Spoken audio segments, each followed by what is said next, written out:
SN Radio. It's all about what's next. Go to financialsurvivalnetwork.com and sign up for your free weekly newsletter. You'll also get 3 free reports. The Financial Survival Network. It's all about what's next.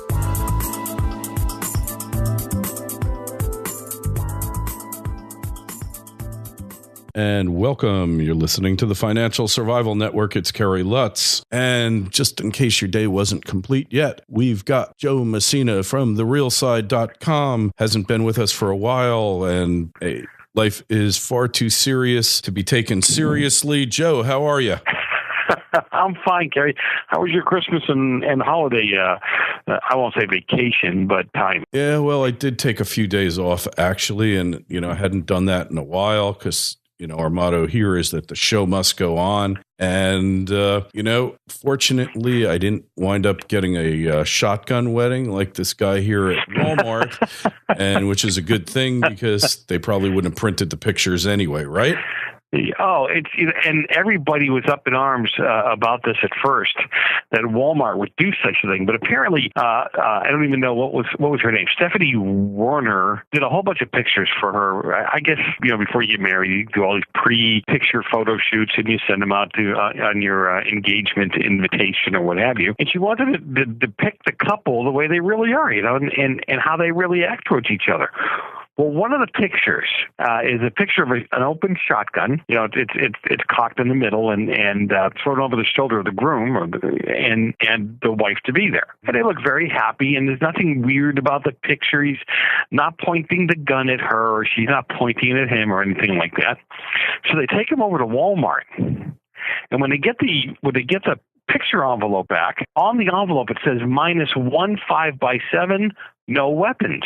Yeah. So all of a sudden, Walmart has become the weapons police, and I guess a picture of a gun is just bad. So when the girl asked the girl behind the counter, what's the deal here? The woman behind the counter said, well, it's a store policy, or it's a Walmart policy. We can't print pictures of guns because it promotes gang life. Right. I'm looking at this thing, and I don't think I've even ever seen a picture of a gang member with a shotgun in their hand, unless it was sawed off or something. So everybody went ballistic on Walmart. Walmart comes back and says, we don't have a policy against printing pictures with guns on them. So the employee just took it upon herself to censor that one, huh? Yeah, one of those wonderful left-wing, employees decided that's not what you want to do. So Walmart says they're sorry for the incident. They're going to retrain the employee, which means they're going to pull her in the back room and go, look, here's how it works. You do this again, you're gone. Yeah, they'll probably that's the kind of retraining we want. You think they'll put a gun to her head? Oh, no. Oh, my God. Oh, What's God. the world coming to here, Joe? I mean, it's like, look, looked at the picture. You can look at it on Joe's site, therealside.com. It's totally harmless here. I mean, the two people obviously appear to be very much in love. And, so the guy's got a shotgun over his shoulder. Big deal. Get over it. My goodness. I mean, don't you have something more important to worry about than that? Well, they've done these studies with little kids and make some of the people on the left just nuts. But what happens is when they give kids pencils and papers and say, look, draw some of the things you think about, draw some of the things that come to your mind, things you think would be fun. It's the boys inevitably draw, war kind of things, and with guns and right. Policemen and cops and robbers and all that. And the girls always draw kind of family pictures, outdoorsy pictures, and that kind of thing. Almost like it's in their DNA. So now what they want to do is they figure, hey, if we could just squelch any kind of gun talk, gun video, gun pictures, we could kind of get it out of their system so little boys will never think of that kind of thing again. We could cut off their hands. You ever see a little boy do a little, like the gun thing with his hand? Give me a break. Make them eunuchs, and I think it'll get rid of all of their aggressive tendencies. There you go. Maybe if you just give them an ice pick lobotomy. then that'll just totally cow them for life. But these women are getting more aggressive too, so you're going to have to figure out what to do with them, right? Oh, it's, you know what, and I'll try to pull it up for our interview here, but there was a story I did the other day about a woman that, a feminist that posted that women's bathrooms, that to prove that the war on women existed and was continuing on. Are you ready? You're not driving, right? Because you're just going to really freak out when I say this. Don't worry. And okay, good. You're not going to fall out of your chair or anything. I don't want you to get hurt in the middle of the interview. She says that the war on women is also out there based on the fact that the lines to get in a woman's bathroom at many events in many stores is planned by men, and they planned it that way to maintain and keep control over women. Now, I don't know about you. That's all it takes. Kerry. Just make the line longer. Yeah. We got to make the line longer, less bathrooms and that kind of stuff. And she said, that is planned. That is planned by males for male dominance. And I don't know about you, but I haven't found the suggestion box yet where I can send those and say, hey, listen, I would like to make sure that you put in less toilets for women because I want to make them crazy. I'm going to do everything I can to make sure that they don't have the same rights we have. Oh, the subjugation just goes on, huh? Just continues. Wow. Who would have thought it was that simple? Well, it's kind of like, why does everything come back to men trying to do something to women, trying to do something to impede women, slow them down, make them less human or something like that? I've never felt that way about women. I certainly don't feel that way about my wife, my mother, my female cousins. I don't get it. I don't get where they get this mindset. Well, it's otherworldly, that's for sure. Did you and playing games with these words? Did you hear about at Princeton University now? They claim that teasing someone. I don't even know if we paid for this study, but teasing someone for how they pronounce Cool Whip is microaggression, and it could lead to binge drinking. So I'm like going, wow. That's what I said. They said they did a study, and they say that freshman newbie Parton claims that people from Tennessee oftentimes pronounce the sound as and are unfairly made fun of. It goes on to say that my peers make a spectacle of the way I say Cool Whip. They tell me that I sound uneducated and dumb. Okay. So he kind of attributes the fact that them making fun of the way he talks or people making fun of the way someone talks leads to binge drinking. How about you just kind of re-educate yourself? I come from Boston, and I know you're from New York, so this is a little natural rivalry there. But when you come from Boston, you park your car, and you normally don't. You send all your R's to Texas. You just don't use them at all. Right. So people got on me when I first moved to California, like 30 years ago. They got on me for the way I spoke. There must have been some heavy binge drinking episodes. Right. Yeah, that's right. I was buying a bottle of vodka a night to get over it. No, what I did was I got so irritated with them that I turned around and worked at speaking proper English. Sorry for my Bostonian friends, but come on, there's a reality here. And that's what I did. I just went out of my way to make sure that I could speak in a way that the people around me would understand me instead of having everybody try to bend an ear and figure out what I was trying to say. I think that you should have gone binge drinking, Joe. Would have been a lot easier, much easier to binge drink than to actually. Yeah, I'm with you on that one. Well, definitely would have taken less time, and I wouldn't even have known I was upset about it.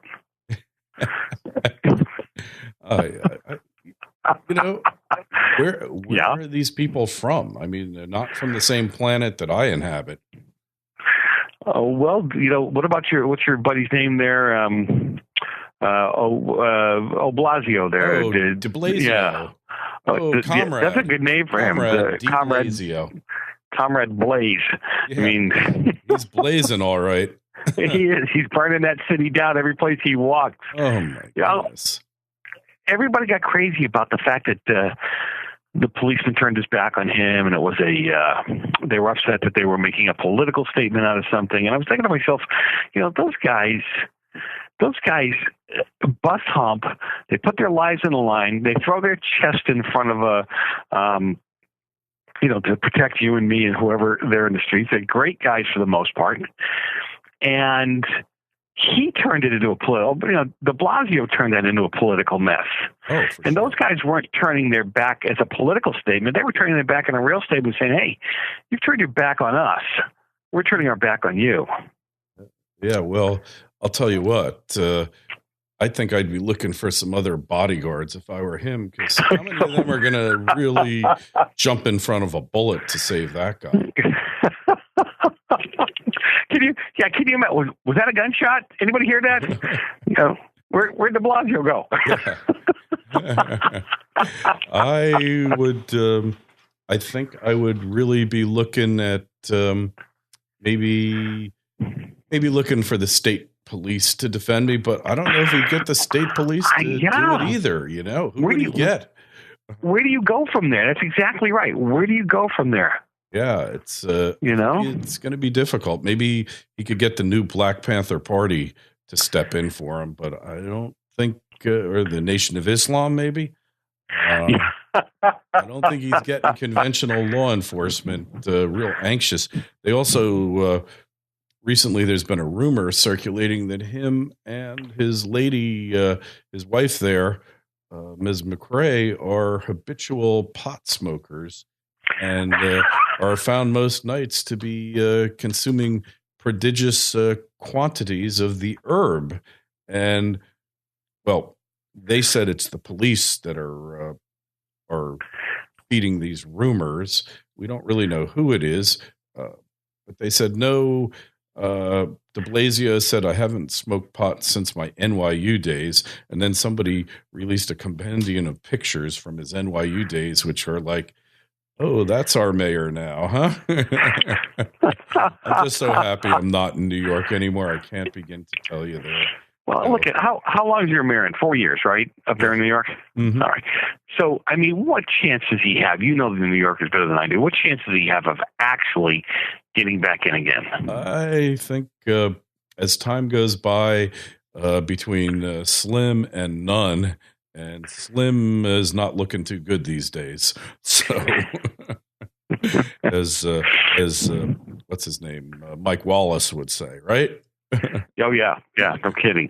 Well, and again, I feel he keeps talking, or everybody keeps talking about how he won by 72%, and you and I both know, you do a little bit of homework, and you come back to the fact that the bottom line was only 11% of New Yorkers came out to vote.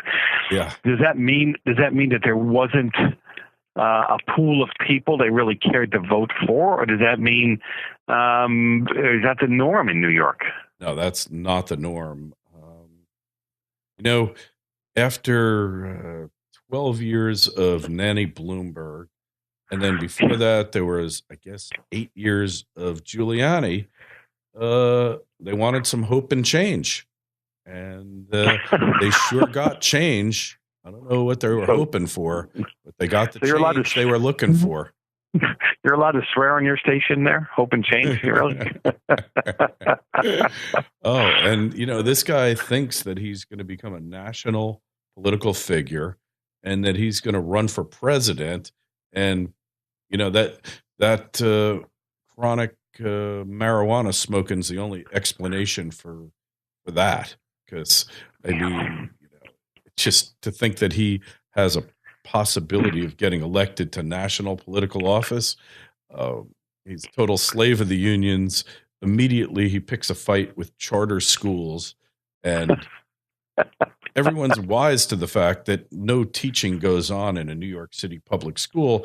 It's simply a warehouse, a repository for future criminals of tomorrow, or just parents who haven't been able to get their kids into a charter school, and they're frightening places for the most part. There's a few okay ones, and forget it. So that went down real big, and that was over before it started. And the guy just can't help but put his foot in his mouth. He's trying to get rid of the the carriage horses, which have been going around Central Park for over 100 years since the Civil War. Everybody wants them. Everybody likes them.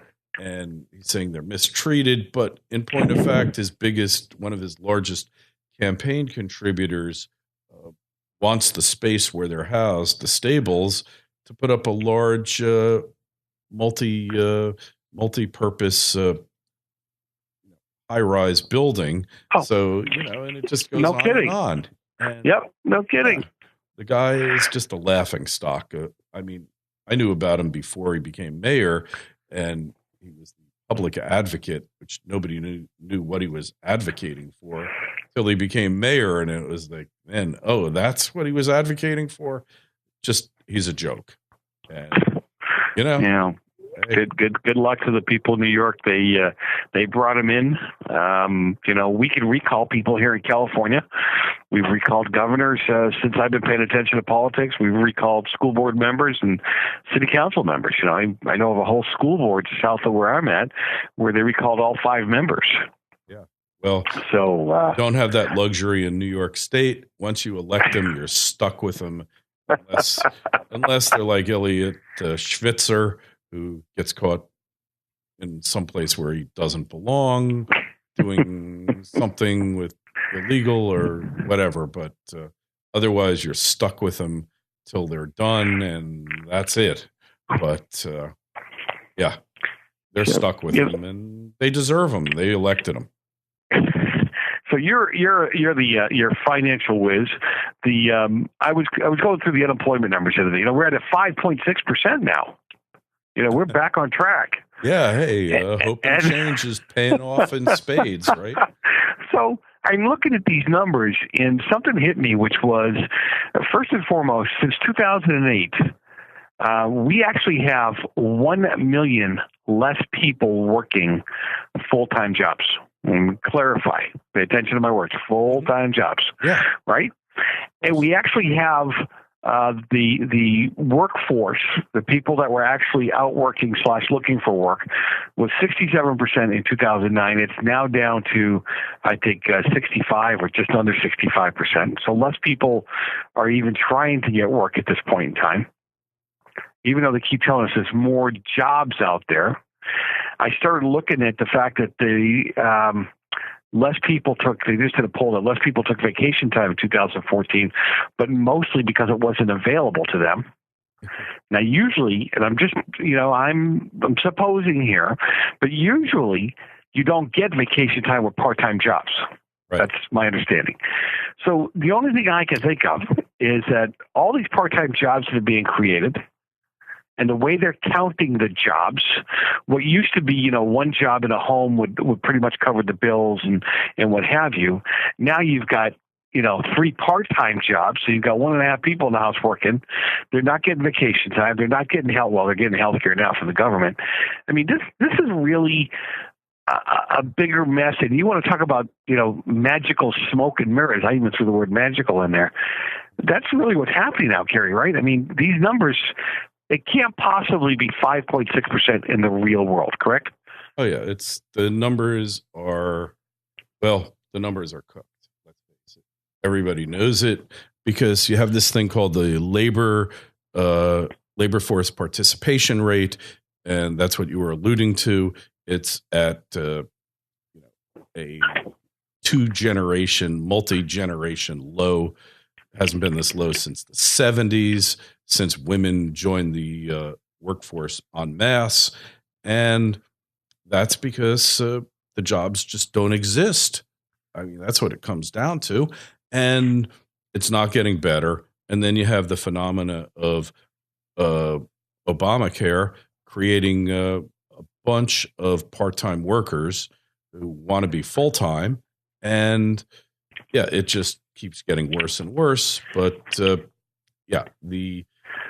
and then all these people, 1 million people who stopped looking for work. So let's not forget that when you stop looking for work and you're no longer collecting unemployment insurance, you're no longer part of the workforce. So all these things bode very ill for the future of the American worker, and the middle class is getting killed. that's what it comes down to.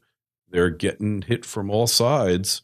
And yeah, it's wonderful that price of gas has come down, but when you got no job to drive to, hey, what good does it do you? Yeah, there's a glut and a surplus. Hello. Yeah. Oh, I mean, yeah, it's just smoke and mirrors, like you said. And where does it leave us? Well, it's no place good. The future isn't good. And now with the oil patch implosion, a lot of those high-priced jobs that help keep the economy afloat in the oil patch are really getting, they're getting their layoff notices, and that ain't good. Well, the little guys can't keep up. I mean, my understanding, and I'm not that swift, but my understanding is that the little guys, little oil producers here in this country, can't produce the oil for the prices that the Saudis and ISIS are selling oil right now. Well, it's a little more complicated than that because a lot of them hedged the price when they saw it start to dip.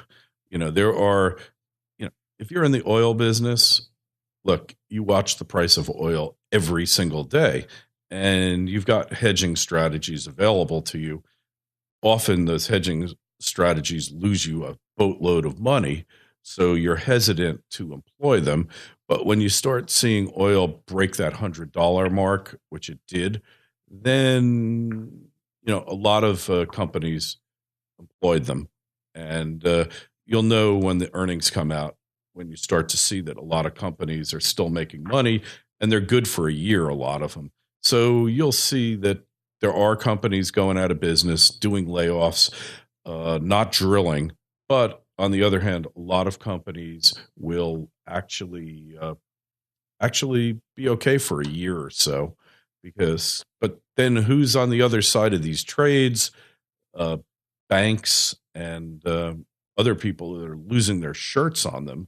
So all is not great there, that's for sure. But, fact is, it is a hit for the economy. Low oil prices.